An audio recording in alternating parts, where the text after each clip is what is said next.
vystupujú sami za seba. Najprv pani Edith Bauer, 2 minúty, nech sa páči. Köszönöm szépen, kedves elnök úr, biztos úr! A munkahelyi biztonság... Ďakujem, vážený pán predseda, vážený pán komisár. Ochrana zdravia a bezpečnosti je zásadná sama o sebe, ale je to dôležité preto, aby bol podnik konkurencieschopný a aby všade boli rovnaké podmienky. Všetci sa snažia o konkurencieschopnosť, ale chýba nám európska stratégia. A to je naozaj zvláštne. Určite je to jasné. Číselné údaje ukazujú, že sa veci zlepšili, ale to nám spôsobuje starosti, pretože stále je nezamestnanosť väčšia. 50% pracovníkov sa znepokojuje ohľadom bezpečnosti svojej práce. A to platí stále viac pre malé podniky.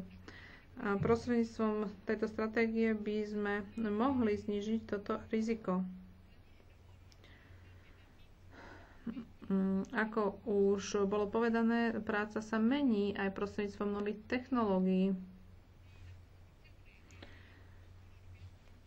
Ale aj štruktúra práce sa mení a to zvyšuje bezpečnosť, tým sa ohrozuje bezpečnosť práci. Z 216 miliónov pracovníkov 2,6 miliónov boli obeťami nejakej nehody. Dnes na Slovensku sa stal úraz takéhoto typu, smrteľný úraz.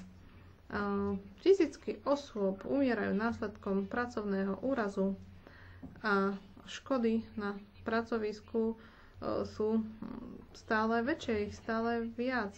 90 000 osôb je trvale postihnutých následkom trvalého pracovného úrazu. Samozrejme, nemali by sme zabúdať ani na medzinárodný dohovor o práci a o materskej dovolenky. Je to však všeobecný neúspech. Podľa nás je dôležité, aby komisia zverejnila novú stratégiu na to, aby sme zredukovali rizika na